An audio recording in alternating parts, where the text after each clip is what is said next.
एक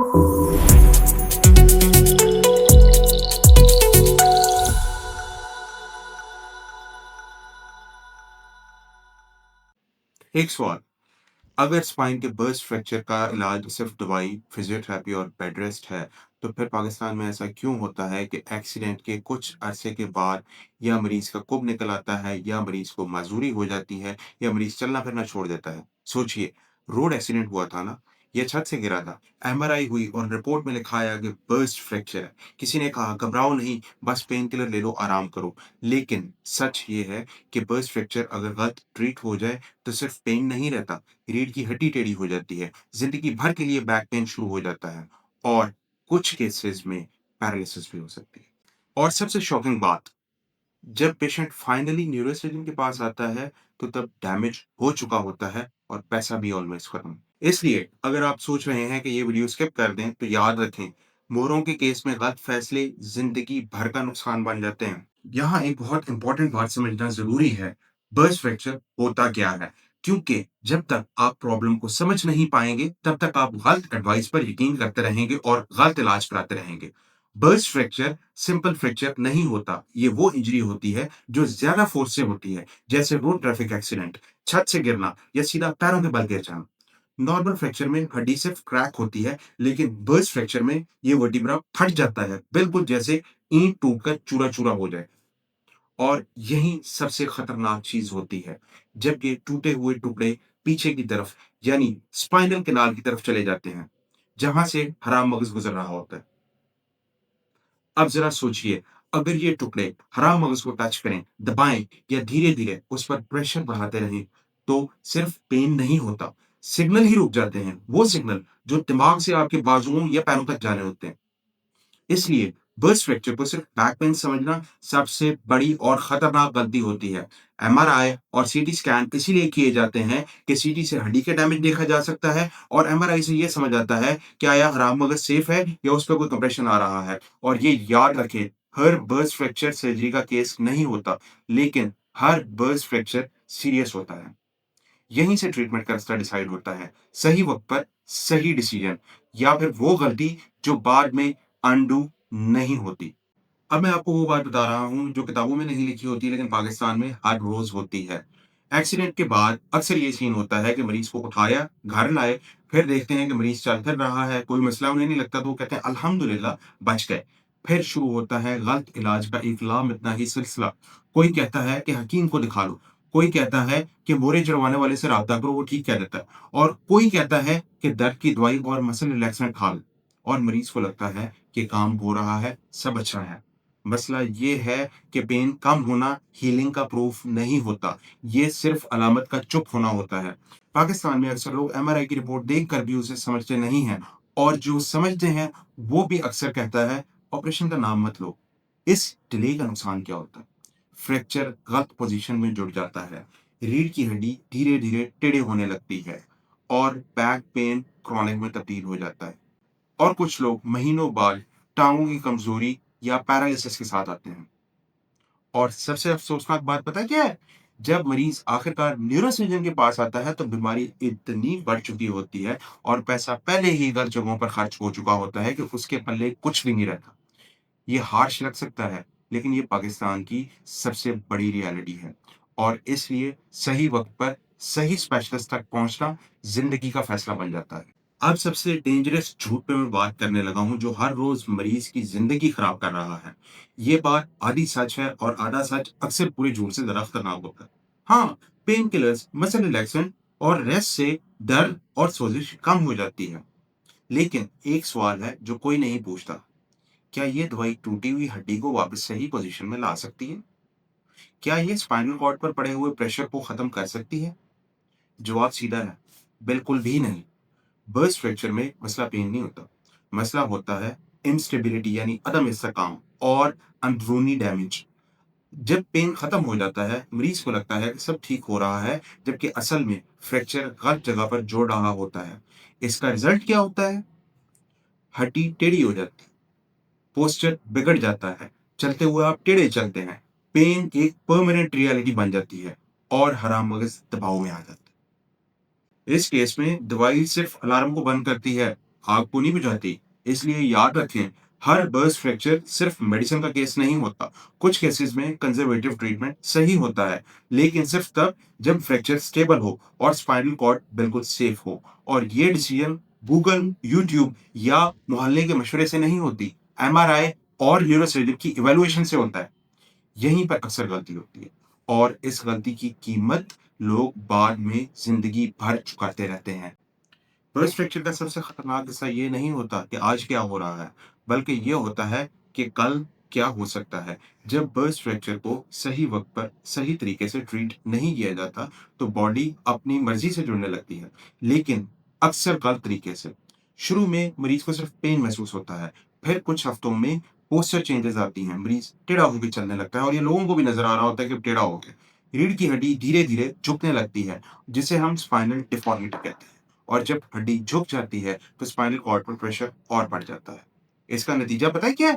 back pain, जो दवाई से भी ठीक नहीं होता, सीधा खड़े होने में मुश्किल, लंबे अरसे तक बैठना या चलना मुश्किल, टांगों में खिंचाव रहना, झंझनाहट होना, और कुछ केसेस में पैर कमजोर होना या मुकम्मल पैरालिसिस। सबसे खौफनाक बात पता है क्या है? ये नुकसान अचानक नहीं होता, ये धीरे-धीरे होता है, खामोशी से हो रहा होता है। जब तक मरीज को पता चलता है, बहुत देर हो चुकी होती है। मैं रोज़ ऐसे मरीज देखता हूँ जो कहते हैं, "डॉक्टर साहब, पहले सिर्फ पेन था, हमने सोचा ठीक हो जाएगा, लेकिन स्पाइनल कॉर्ड जब एक दफ़ा नुकसान उसे पहुँच जाए, तो ये चीज़ रिवर्स नहीं होती।" इसलिए याद रखें, बर्स्ट फ्रैक्चर का गलत या लेट इलाज सिर्फ रिकवरी को डिले नहीं करता, ये जिंदगी का रास्ता बदल देता है। मजे की बात बताऊं, अब हम उस स्टेज पर आ चुके हैं जहां पर अक्सर मरीज के पास रिपोर्ट होती है, लेकिन समझ नहीं होती। पाकिस्तान में बहुत कॉमन सेंस है, एमआरआई करवा ली, रिपोर्ट आ गई, लेकिन ये तो किसी ने ठीक से समझाई ही नहीं, ना पेशेंट ने कोशिश की। मरीज ने सिर्फ लास्ट लाइन पढ़ी जिस पर लिखा हुआ था एडवाइस कंजर्वेटिव ट्रीटमेंट, और बात खत्म। मसला ये है कि एमआरआई सिर्फ एक पेपर नहीं होता, ये फ्यूचर का सिग्नल होता है। बर्स्ट फ्रैक्चर में कुछ रेड फ्लैग्स होते हैं, जिनके बाद वेट करना मरीज के लिए खतरनाक साबित होता है। स्पाइनल कॉर्ड पर प्रेशर या कंप्रेशन, स्पाइनल कॉर्ड के अंदर स्वेलिंग, फ्रैक्चर के टुकड़े होना, स्पाइनल कनाल की तरफ से लिगामेंट्स का फटना, जो इंस्टेबिलिटी को दिखाता है। अब अगर मरीज के सिम्टम्स भी साथ में हों, जैसे कि टांगों में झंझनाहट, टांगों का सूनपन, पेशाब पखाने पर कमजोरी, तो ये समझिए कि ये बहुत सीरियस मसला है। तो ये सिर्फ बैक पेन का केस नहीं रहता। अब ये एक स्पाइनल इमरजेंसी है। यहाँ एक और इम्पोर्टेंट बात, कभी-कभी एमआरआई देखकर पेशेंट कहता है, "डॉक्टर साहब, लिखा तो ज़्यादा कुछ नहीं।" लेकिन सच ये है, एमआरआई देखनी होती है, सिर्फ पढ़नी नहीं होती। क्योंकि 2 लोगों की रिपोर्ट एक जैसी नहीं हो सकती, लेकिन उनका रिस्क लेवल बिल्कुल मुख्तलिफ होता है। इसलिए अगर एमआरआई में एब्नॉर्मल चीज़ लिखी है या आपकी अलामात दिन-ब-दिन बढ़ रही हैं, तो ये फैसला कि थोड़ा और वेट कर लेते हैं, अक्सर महँगा साबित होता है। एमआरआई का काम सिर्फ तशखीस नहीं, टाइमिंग का फैसला करना भी होता है। अभी मैं आपको एक और सिंपल रूल बताता हूँ, जो बहुत से लोगों को परमानेंट मजदूरी से बचा सकता है, लेकिन अक्सर फॉलो ही नहीं किया जाता। हाँ, ये बिल्कुल ठीक है कि हर बर्स्ट फ्रैक्चर का मतलब सर्जरी नहीं होता। कुछ केसेस में कंजर्वेटिव ट्रीटमेंट, दवाई, बेड रेस्ट के साथ, ब्रेस और मेडिकेशन के साथ हम अलामात को मैनेज कर सकते हैं। मरीज लॉन्ग टर्म में भी ठीक रहता है, लेकिन सिर्फ एक शर्त पर। अगर 2 हफ्ते के अंदर-अंदर आपकी अलामात क्लियरली खत्म हो रही हैं, पेन सेटल हो रहा है, मरीज सीधा बैठ सके, चलने-फिरने में बेहतरी आए और अलामात बढ़े मत, तो इसका मतलब है कि आपकी बॉडी शायद इस फ्रैक्चर को सेफली हैंडल कर रही है। लेकिन अगर 2 हफ्ते गुज़र जाएँ और दर्द वैसे का वैसा हो, पोस्चर बिगड़ रहा हो, चलने में आपको दुश्वारी हो, या एमआरआई में रिस्क फैक्टर मौजूद हों, तो फिर मज़ीद इंतज़ार करना ट्रीटमेंट नहीं होता। ये सिर्फ प्रॉब्लम को पोस्टपोन करना होता है। यहाँ पर बहुत से पेशेंट्स ये गलती करते हैं, "डॉक्टर साहब, थोड़ा और टाइम दे देते हैं।"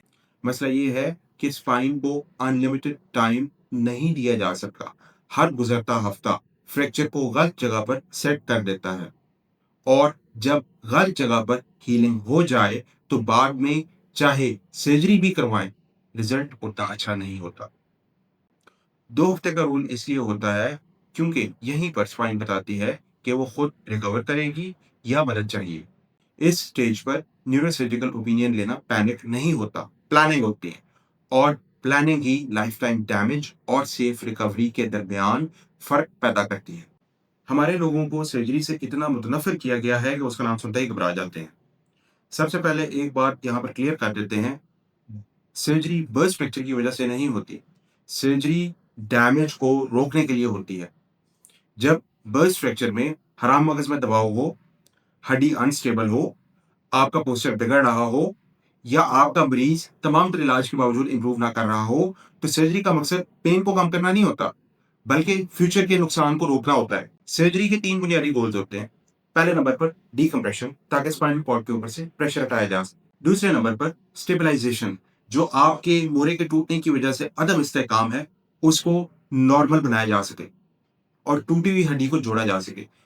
तीसरे नंबर पर डिफॉर्मिटी करेक्शन, ताकि आपकी रीढ़ की हड्डी टेढ़ी ना हो और मरीज जिंदगी भर के पेन से महफूज रहे। अब यहाँ एक बहुत कॉमन गलत सोच है, अगर सर्जरी करवा ली तो जिंदगी भर स्क्रूज रहेंगे। सच ये है कि अगर स्पाइन अनस्टेबल रह गई है तो जिंदगी भर पेन और डिसेबिलिटी रहेगी। स्क्रूज का होना मसला नहीं होता, अनस्टेबल स्पाइन मसला होती है। और आजकल सर्जरी का मतलब लंबे कट्स और महीनों बेड रेस्ट नहीं होता। मॉडर्न न्यूरोसर्जरी में प्रिसाइज प्लानिंग होती है, नर्व्स को प्रोटेक्ट किया जाता है और कई केसेस में पेशेंट जल्दी मोबिलाइज हो जाता है। सर्जरी का काम स्पाइन को पनिश करना नहीं है, सर्जरी का काम स्पाइन के फ्यूचर को प्रोटेक्ट करना होता है। इसलिए याद रखें, जब सर्जरी सही वक्त पर होती है तो ये लास्ट ऑप्शन नहीं होती, ये बेस्ट ऑप्शन होती है। और जब लेट हो जाए तो फिर सर्जरी भी सिर्फ डैमेज कंट्रोल करती है, रिकवरी नहीं करती। अब इस बात पर ऑनेस्टली बात करनी जरूरी है, क्योंकि ये चीज अक्सर लोग इग्नोर कर देते हैं। पाकिस्तान में मरीज अपना इलाज खुद कराता है, पैसा खुद खर्च करता है। डेवलप्ड मुल्कों में अगर स्पाइन इंजरी होती है तो सिस्टम डिसाइड करता है कि किस टेस्ट की जरूरत है, कब स्पेशलिस्ट को इन्वॉल्व करना है, कब सर्जरी होनी चाहिए, और पेशेंट का फोकस सिर्फ एक होता है, रिकवरी के ऊपर। लेकिन पाकिस्तान में सीन बिल्कुल उल्टा है। यहाँ पहले गलत जगह पर पैसे लगाए जाते हैं, फिर टाइम ज़ाया किया जाता है इस उम्मीद पर कि शायद ठीक हो जाए, और जब बीमारी बिगड़ती है फिर कहा जाता है न्यूरोसर्जन के पास चले जाइए। जब सर्जरी ज़रूरी होती है उस वक्त आप नहीं कराते।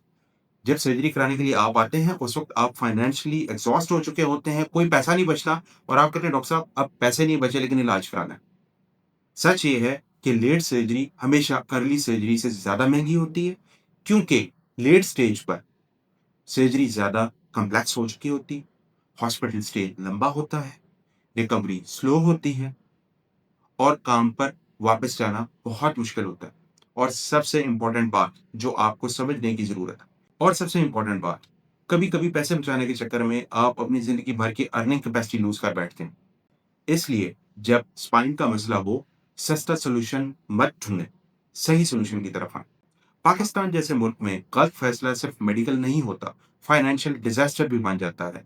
और इसीलिए पेशेंट को चाहिए कि अपना पैसा भी उतनी ही समझदारी से इन्वेस्ट करे जितनी अपनी सेहत के लिए करता है।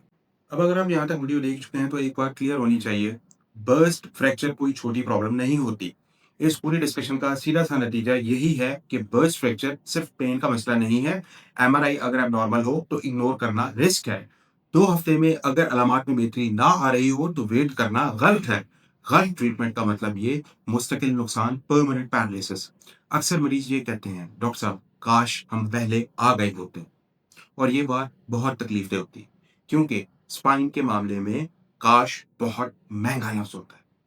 याद रखें, हर बर्स्ट फ्रैक्चर सर्जरी का केस नहीं होता, लेकिन हर बर्स्ट फ्रैक्चर को न्यूरोसर्जन ने देखना होता है, उसने आगे मैनेज करना होता है। अगर आप या आपके घर में किसी को एक्सीडेंट के बाद बैक पेन है, एमआरआई में बर्स्ट फ्रैक्चर लिखा हुआ आया है, पेन या पोस्चर इंप्रूव नहीं हो रहे, तो सबसे स्मार्ट स्टेप ये है कि वक्त पर न्यूरोसर्जन को दिखाएं। इसका मतलब पैनिक नहीं है, इसका मतलब प्लानिंग है। स्पाइन के केस में देर का मतलब अक्सर डैमेज होता है और सही वक्त पर लिया गया फैसला जिंदगी को वापस नॉर्मल ला सकता है। इस वीडियो का मकसद आपको डराना नहीं बल्कि एम्पावर करना था, ताकि आप अपनी सेहत, अपने पैसे और अपनी जिंदगी के लिए सही डिसीजन लेकर सही जगह पर इन्वेस्ट कर सकें। अगर ये वीडियो किसी एक इंसान को भी व्हीलचेयर से बचाने का जरिया बन जाए तो ये मेहनत वसूल हो जाएगी। इस वीडियो को शेयर करें। अगर आपको कोई सवाल आता है तो इस वीडियो के नीचे कमेंट कीजिए। I would love to get back to you. अपना और अपने घरवालों का बहुत सारा ख्याल रखिएगा। अल्लाह हाफ़िज़।